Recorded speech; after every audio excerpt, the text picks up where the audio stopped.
Vamos a terminar lo que comencé hace 3 domingos atrás, que era Gálatas, ¿se acuerdan? A partir del capítulo 5 lo habíamos comenzado.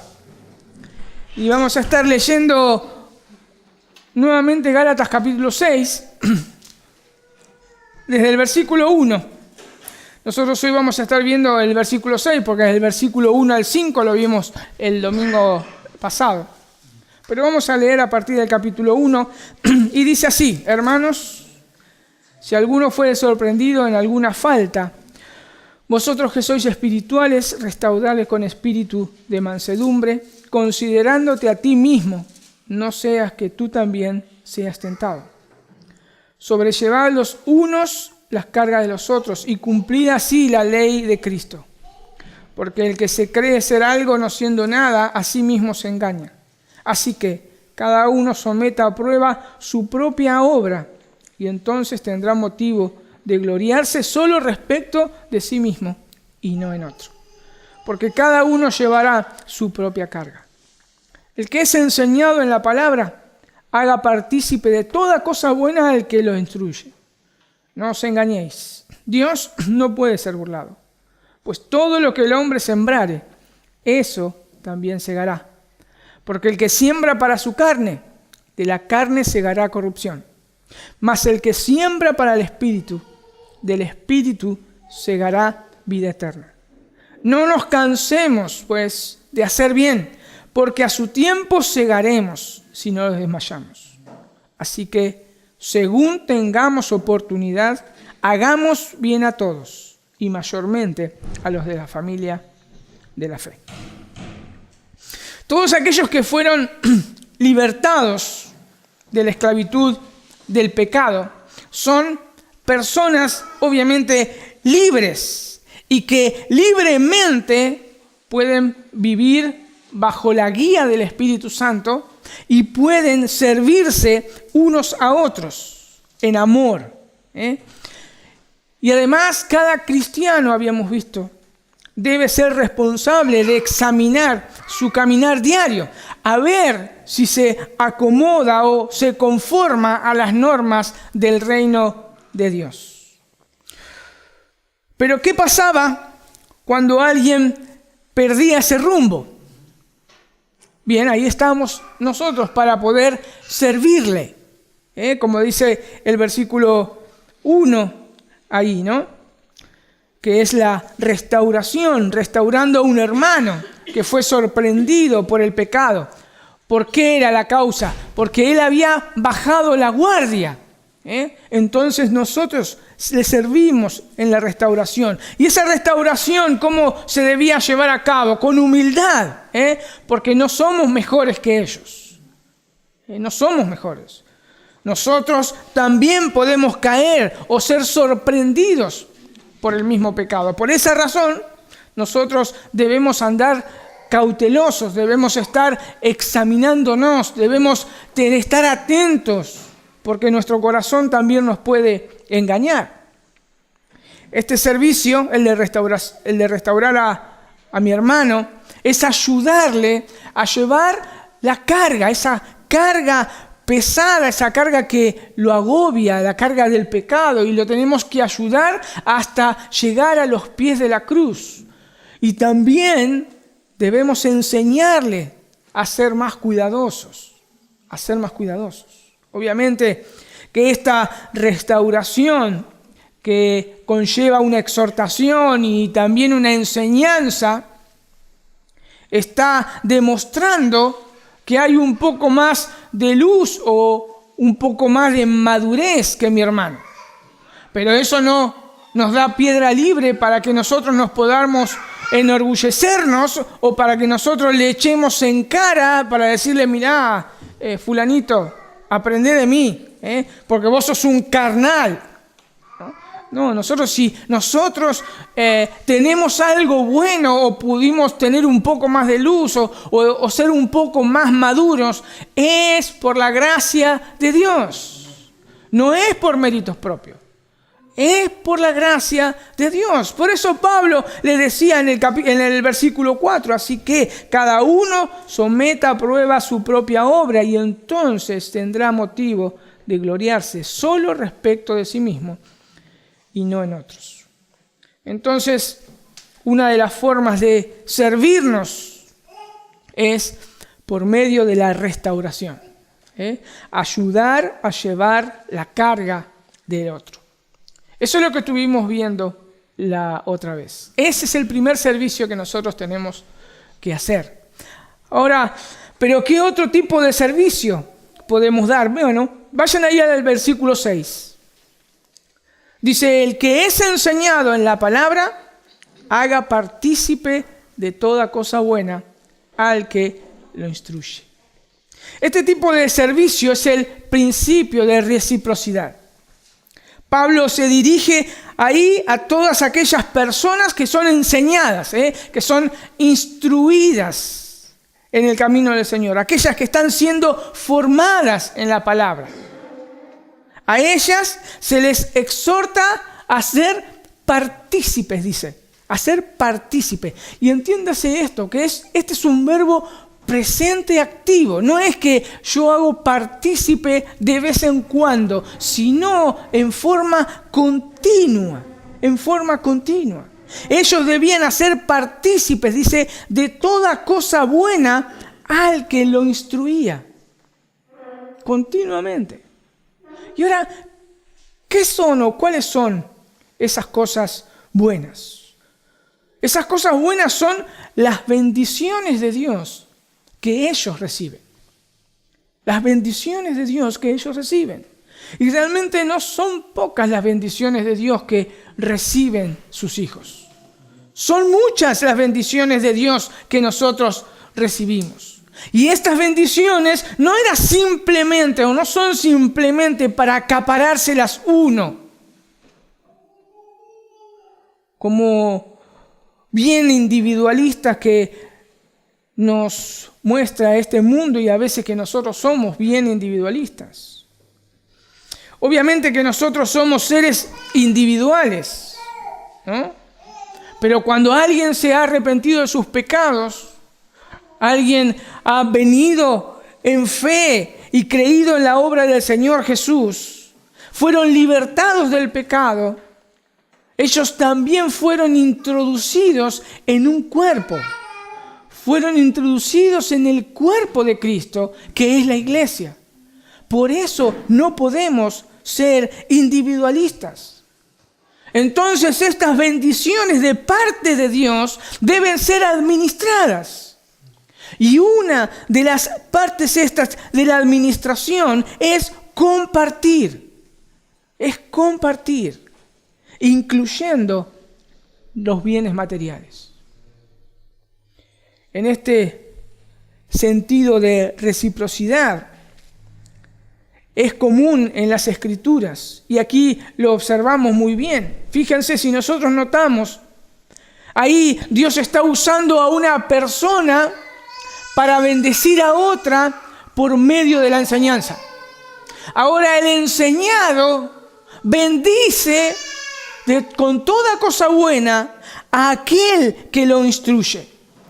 Esas cosas buenas, como habíamos dicho, que son las bendiciones de Dios, pueden ser su amor, pueden ser su aliento, puede ser su tiempo, puede ser su oración, pueden ser muchas veces el albergue, porque uno no sabe qué situación se puede encontrar ese maestro, y aún sus bienes materiales.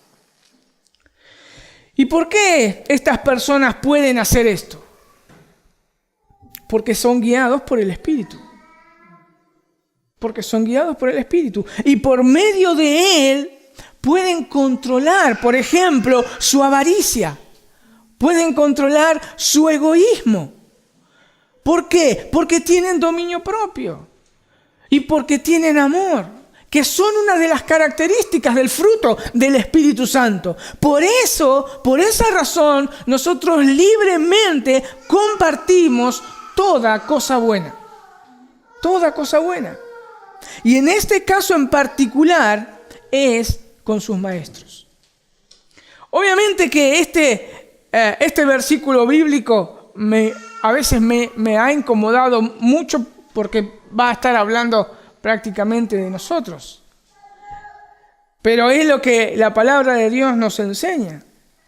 Porque a quienes cumplen la función primaria de maestros dentro de la congregación, ¿quiénes son?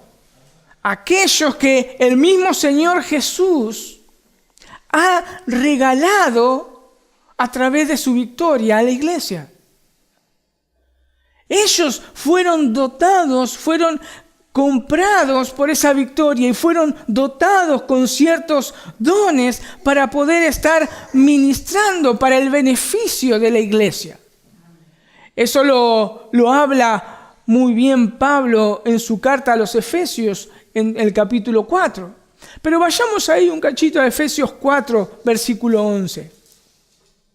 Efesios 4, 11. Fíjense que comienza diciendo Él mismo, dice, Jesús, Él mismo constituyó a unos apóstoles, a otros profetas, a otros evangelistas, a otros pastores y maestros. ¿Y cuál es el fin? A fin de perfeccionar a los santos para la obra del ministerio, para edificación del cuerpo de Cristo, hasta que todos lleguemos a la unidad de la fe y del conocimiento del Hijo de Dios, a un varón perfecto, a la medida de la estatura de la plenitud de Cristo, para que ya no sean niños fluctuantes, llevados por doquier de todo viento de doctrina, por estratagemas de hombres, que para engañar emplean con astucia las artimañas del error, sino que siguiendo la verdad en amor, crezcamos en todo en aquel que es la cabeza, esto es Cristo. En otra oportunidad Pablo le escribe a Timoteo, ahí en la primera carta de Timoteo, capítulo 5, versículo 17 al 19. Timoteo tenía que instruir a la iglesia de Éfeso. Y dice, los ancianos que gobiernan bien sean tenidos por dignos de doble honor, mayormente los que trabajan en predicar y enseñar. Pues la Escritura dice, no pondrás bozal al buey que trilla, y digno es el obrero de su salario. Este doble honor significa que los hermanos deben contribuir no solo en el respeto, sino también con sus bienes materiales. Ese es el digno de doble honor cuando se habla en las Escrituras. Esto mismo Pablo lo tuvo que explicar a los corintios una vez, diciéndoles, hablando de él mismo, que ellos también merecen este tipo de consideración. Por ejemplo, él decía, fíjense ahí en 1 Corintios 9, del 4 en adelante, él decía, ¿por qué no pueden casarse o no pueden recibir la contribución de la iglesia? Dice, ¿acaso no tenemos derecho de comer y beber? ¿No tenemos derecho de traer con nosotros una hermana por mujer, como también los otros apóstoles y los hermanos del Señor y Cefas? 1 Corintios 9, versículo 6 ahora. ¿O solo yo y Bernabé no tenemos derecho de no trabajar? ¿Quién fue jamás soldado a sus propias expensas? ¿Quién planta viña y no come de su fruto? ¿O quién apacienta el rebaño y no toma de la leche del rebaño? ¿Digo esto solo como hombre? ¿No dice esto también la ley? Porque en la ley de Moisés está escrito, no pondrás bozal al buey que trilla. ¿Tiene Dios cuidado de los bueyes? ¿O lo dice enteramente por nosotros? Pues por nosotros se escribió, porque con esperanza debe arar el que ara y el que trilla con esperanza de recibir su fruto.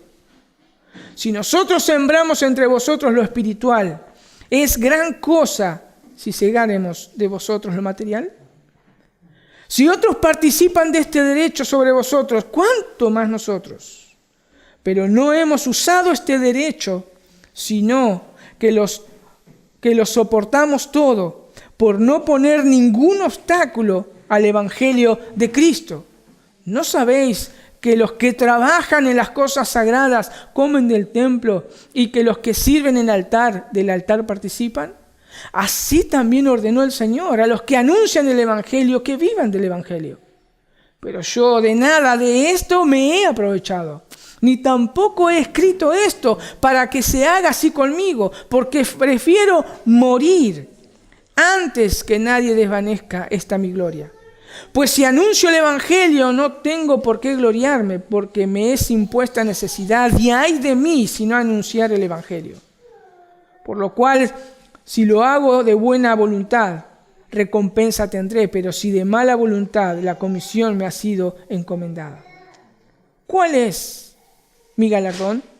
Que predicando el Evangelio, presente gratuitamente el Evangelio de Cristo, para no abusar de mi derecho en el Evangelio. Entonces, el dar debe ser algo natural para el cristiano, no forzado.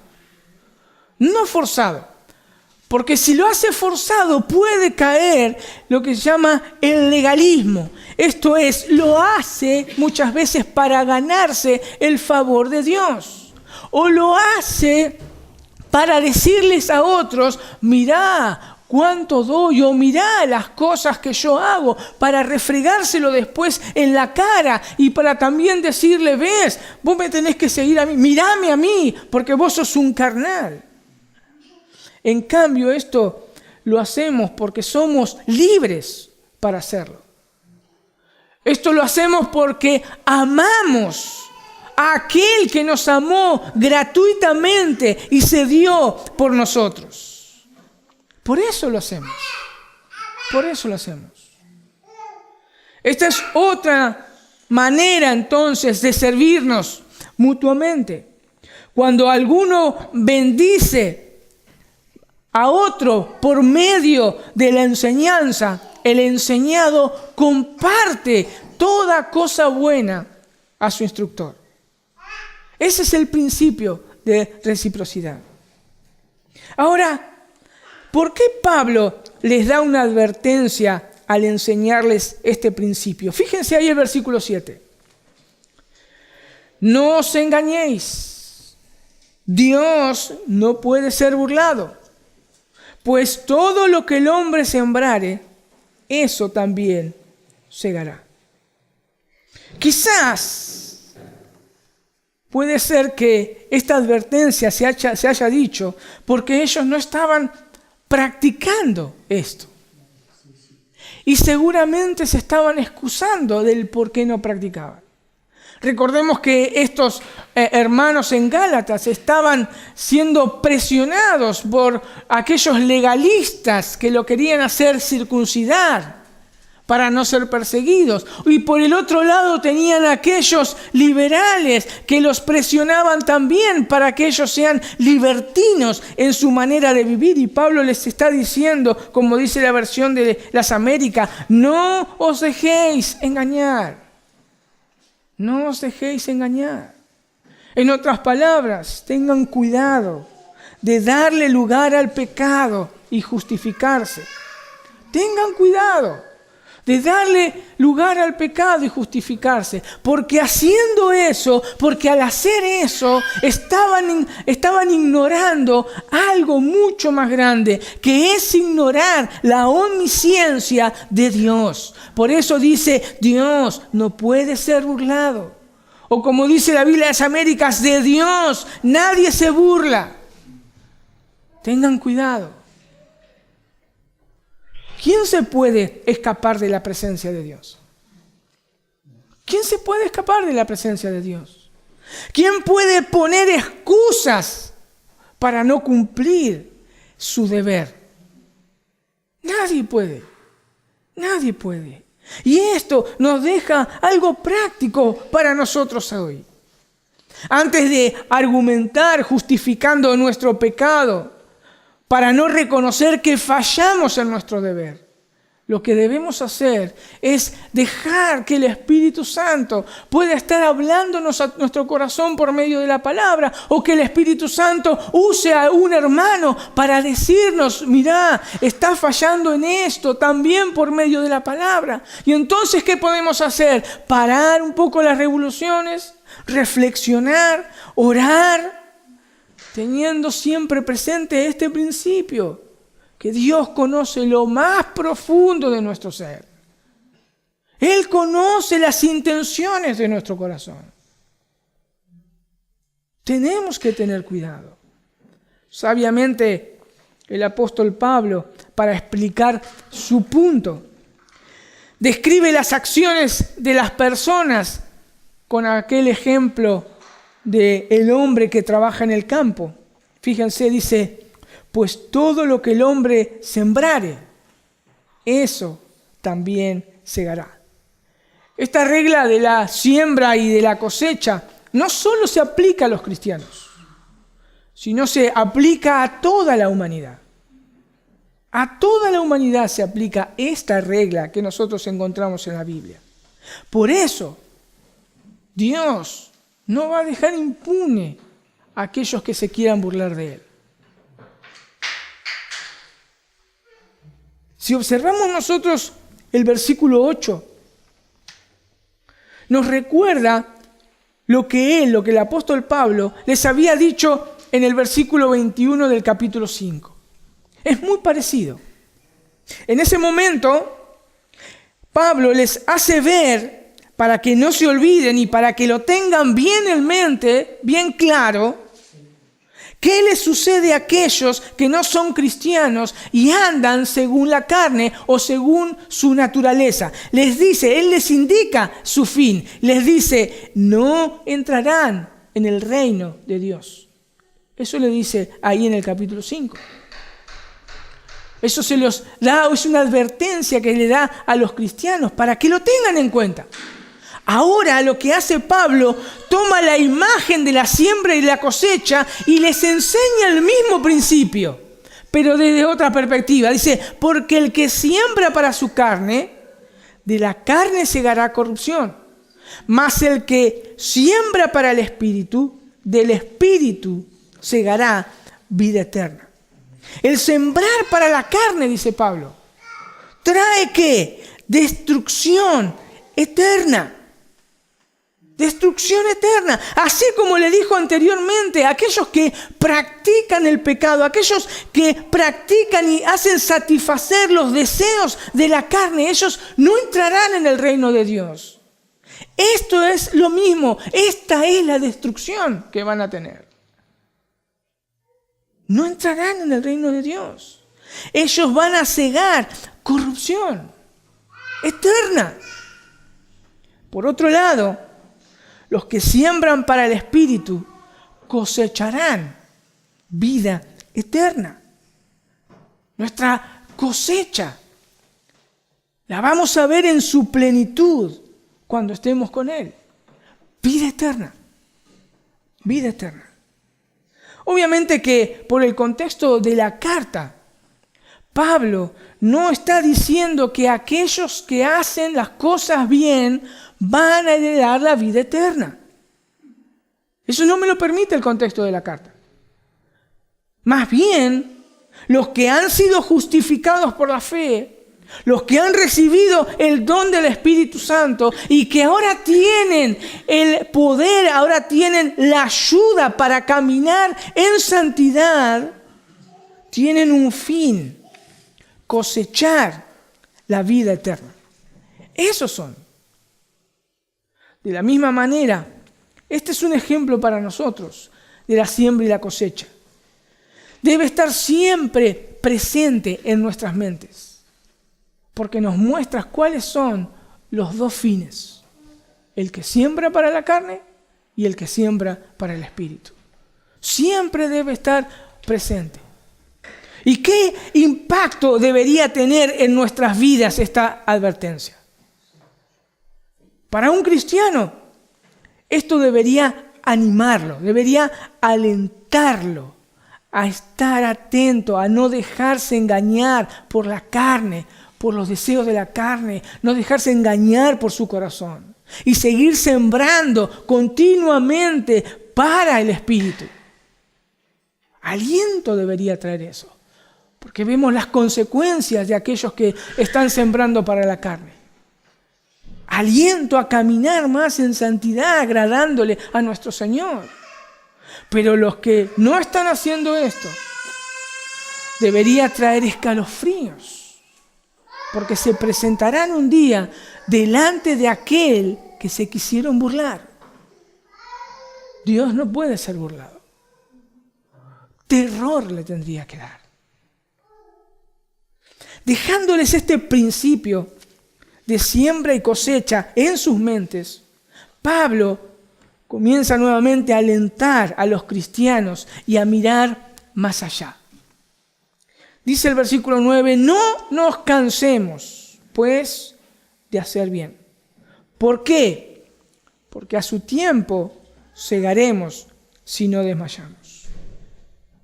Acertadamente dice, no se cansen, no se debiliten, no se desalienten, no se desanimen de hacer el bien. Pablo conocía muy bien la debilidad del hombre, que es inconstante, porque no ve resultados inmediatos. Y eso lo desanima y lo desalienta, y enseguida nosotros tiramos la toalla, porque queremos hacer cosas o hacemos cosas y los resultados no los vemos. Y Pablo les está diciendo, no se cansen. Así como eran los Gálatas en ese entonces, somos también nosotros. Cuando nosotros no vemos resultados enseguida, nosotros hacemos como hacían ellos, tomamos atajos para que la vida nos sea más fácil, porque no queríamos sufrir o porque no querían sufrir. Es más fácil tomar atajos para no sufrir, para no sentir dolor. Por eso, como decía sabiamente, el apóstol Pablo pone este ejemplo de la siembra y del hombre que está en el campo, porque alguien que siembra sabe lo duro que es, y más en ese tiempo, porque no tienen ahora la tecnología que tienen ahora, que van en un tractor y tienen aire acondicionado, GPS y un montón de cosas. Es más, hay ahora tractores que ya no necesitan manejarlo, sino que ya el paisano desde su computadora maneja el tractor y lo cosecha. Él siembra solo. Impresionante la tecnología.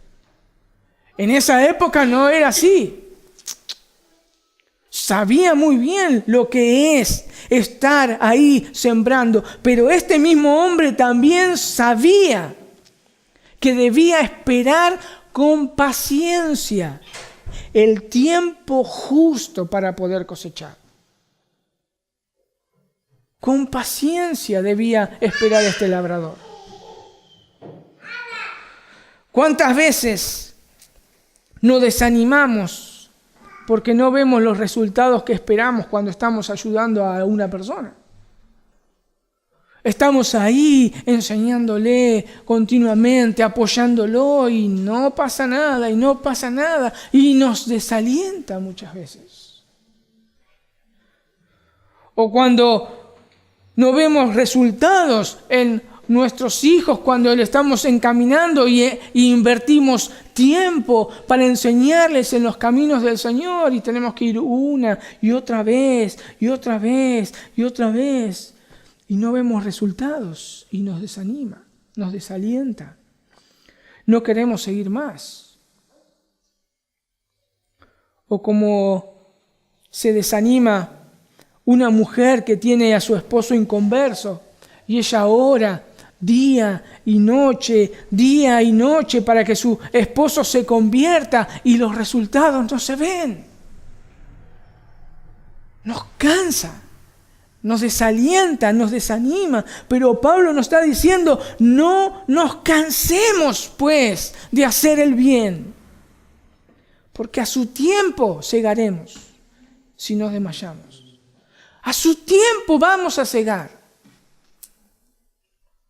Mis hermanos, si Dios quiere que nosotros veamos el fruto de nuestra perseverancia o de lo que estamos haciendo, lo que estamos orando por aquella persona y que vemos que no se convierte, o aquella que estamos ayudando y no quiere madurar, o lo que sea. Si Dios quiere mostrarnos el resultado ahí en nuestros propios ojos y ver, wow, se convirtió, hizo esto, si lo quiere hacer no es por nuestros méritos, es porque Él tuvo misericordia nomás de nosotros. Es parte de su misericordia para sus hijos, para que nosotros veamos resultados rápidos muchas veces, para que nos podamos gozar y exaltar su nombre. Pero nosotros, acá Pablo está diciendo que tenemos que ir más allá de eso. Nosotros vamos más allá de los resultados. Lo hacemos porque le amamos a Él, porque eso le agrada a Él. Nosotros tenemos algo más grande que ver ese resultado que estamos esperando y por el cual trabajamos. Nosotros vamos a cegar vida eterna. Vida eterna. A su tiempo. A su tiempo. Pablo sigue alentando a estos hermanos con estas palabras. Versículo 10. Así que, según tengamos oportunidad, hagamos bien a todos, y mayormente a los de la familia de la fe.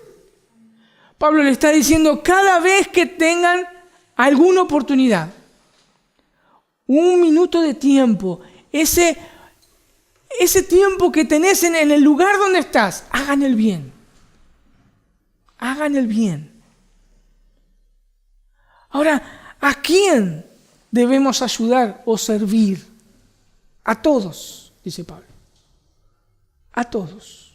Pablo ahora amplía el círculo más allá de los límites de la iglesia. Él lo amplía. Él había comenzado indicándoles que debían servir en la restauración del hermano que había caído en pecado. Después Él le está diciendo, bueno, así como los que les enseñan, ustedes tienen que compartir con ellos toda cosa buena. Ahora le está diciendo Pablo, ahora a todos deben hacerle el bien. A todos. No hay límites para el cristiano en hacer el bien. No lo hay. Si nosotros no vamos a leer todos los versículos, pero si nosotros leemos Mateo 5:44, ahí nos enseña que debemos orar por nuestros enemigos y hacer el bien. Si nosotros vemos Romanos capítulo 12, versículo 20, ahí Pablo nos instruye, si nuestro enemigo tiene hambre o si tiene sed, nosotros debemos suplirle esa necesidad. Aún también en Mateo 5:16, cuando el Señor Jesús dice que a toda la gente nosotros debemos mostrarle nuestras buenas obras. O también en Efesios 4:28, aquellos que en ese momento, ahí en esa iglesia, les gustaba robar, dice, el que hurte no hurte más y no trabaje. ¿Para qué? Para compartir con los que tienen necesidad. Nos enseña a trabajar. Nos enseña a trabajar para compartir con los que tienen necesidad. A todos. Como vemos, el hacer el bien no solo se limita a lo espiritual, sino también a lo material. Nosotros somos muy fáciles de separar las cosas. Los domingos vamos a la iglesia, de lunes a sábado o de lunes a viernes algunos, trabajamos y no tiene nada que ver con la iglesia. Y el Señor nos ha puesto en el reino de Dios, con los valores del reino de Dios, con la ética del reino de Dios, y todo tiene que ver con todo. No podemos separar nuestra vida espiritual de nuestro trabajo y de nuestros quehaceres. Cuando nosotros hacemos estas cosas de poder hacer el bien a todos imitamos a Dios, quien es nuestro Padre. Dice ahí en Mateo 5, fíjense Mateo 5, versículo 44. Pero yo os digo, amad a vuestros enemigos, bendecid a los que os maldicen, haced bien a los que os aborrecen, y orad por los que os ultrajan y os persiguen. ¿Para qué? Para que seáis hijos de vuestro Dios, que está en los cielos, que hace salir su sol sobre malos y buenos, y hace llover sobre justos e injustos. Dios bendice cada día, así como a los hijos de Dios, así como los que aborrecen a Dios. Los bendice, les da vida, les da aliento, les da trabajo, les da familia, les da todo lo que, y a veces mucho más. Así debemos ser nosotros, hacer el bien a todos. Como vemos, el servicio cristiano se puede resumir en los dichos del Señor Jesús: vosotros sois la luz, vosotros sois la sal del mundo.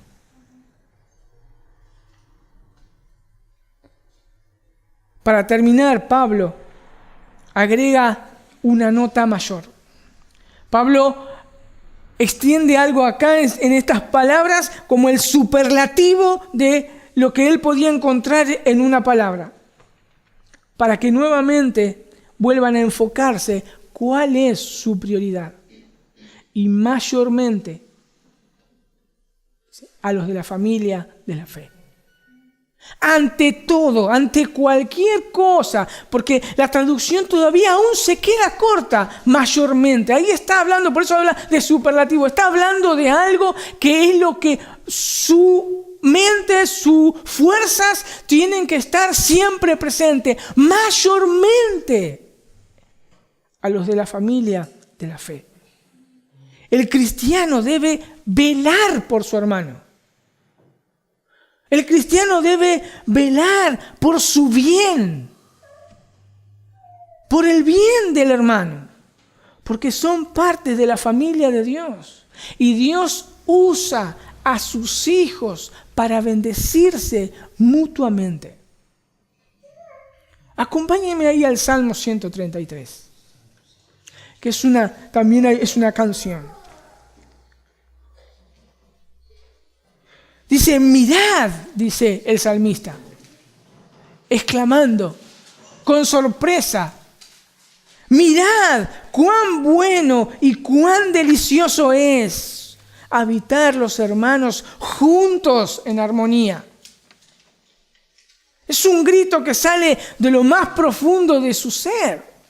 Miren.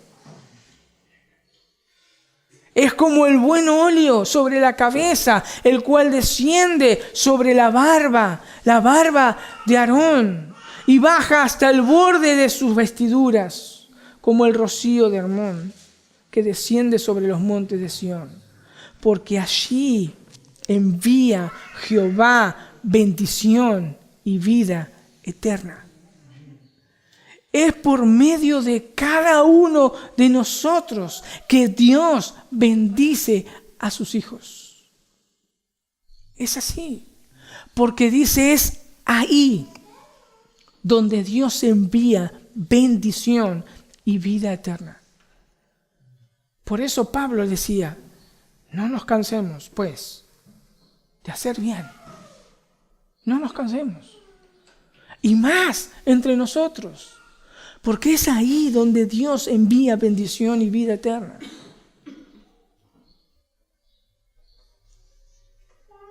Claro que esto no me da piedra libre para exigir que mis hermanos hagan algo conmigo. No me da piedra libre para exigir que mi hermano o mis hermanos hagan algo bueno conmigo. Sino esto es personal. Vos tenés que hacer algo bueno, bendecir a tu hermano sirviéndole. Eso es lo que nos está enseñando Pablo. Porque inmediatamente, enseguida nosotros, como dice el dicho, nos miramos el ombligo. Y empezamos a decir, ay, ¿por qué? ¿Por qué? ¿Por qué? Mirá esto, mirá aquello. No somos nosotros de manera particular bendiciendo a cada hermano, sirviéndole y haciéndole el bien. En conclusión, ¿qué hemos aprendido en todos estos sermones? En primer lugar, debemos utilizar con racionalidad nuestra libertad para no caer en libertinaje. Debemos entender, debemos usar nuestra cabeza para no entrar en libertinaje. Debemos servirnos por amor los unos a los otros. Debemos andar en el Espíritu, ser guiados por el Espíritu, porque así es como se va a ver el fruto en cada cosa que hagamos. También aprendimos de qué manera nos podemos servir y mostrar ese fruto del Espíritu Santo. En primer lugar, vimos que es restaurando a un hermano que fue sorprendido en pecado. Esa es una de las maneras de servir. Otra de las maneras es ayudar a cada hermano con sus cargas porque lo están agobiando. Compartir las cargas porque nosotros no podemos llevarlas solos. Otra de las cosas, compartir de lo que Dios nos ha bendecido con aquellos que nos enseñan. Mis hermanos, yo no quiero que ustedes vengan y digan, bueno, voy a empezar a compartir, porque nosotros con Viti aprendimos lo que es 1 Corintios 9. Nosotros preferimos morir. Nosotros tenemos manos, como decía el apóstol Pablo, para poder sostenernos, aunque nos cueste. Pero este es un principio bíblico que Dios enseña, compartir con aquellos que nos enseñan.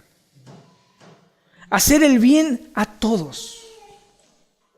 Esta es otra de las cosas, cómo servir. Hacer bien a todos, pero mayormente a los de la familia de la fe, cada vez que tengamos oportunidad. Orando, discipulando, alentando, exhortando y dar también de nuestros bienes materiales. Este es el camino que el Señor nos ha señalado. No es fácil, porque en ese camino nosotros vamos a encontrar dolor, vamos a encontrar dificultades, vamos a encontrar desalientos. Pero el apóstol Pablo dice, no nos cansemos, pues, de hacer bien, porque a su tiempo segaremos si no desmayamos. Y déjeme terminar para aquellos que siguen sembrando para su carne. Destrucción encontrarán al final del camino. Por más que las cosas le vayan bien. Le van bien porque Dios es bueno. Y los bendice aunque no merecen. Se puede ver la bondad de Dios, pero no se puede burlar de Dios. Por eso el Señor Jesús vino a morir por nuestros pecados, para que nosotros podamos poner nuestra fe en Él, porque no podemos cumplir los estándares de Dios. No podemos ser perfectos, porque el pecado mora en nosotros. Por eso, todos aquellos que vienen en arrepentimiento y fe, viendo que son pecadores y merecen el infierno, merecen ser castigados, confíen en la obra de nuestro Señor Jesús y serán salvos. Vamos a orar. Señor, gracias te damos. Gracias porque nos has dado de tu Espíritu Santo, que nos ayuda en este caminar, en este peregrinar. Gracias porque vemos las tareas que tenemos. Ayúdanos, Señor, a cumplirlas, porque trae gloria y trae honra a tu nombre.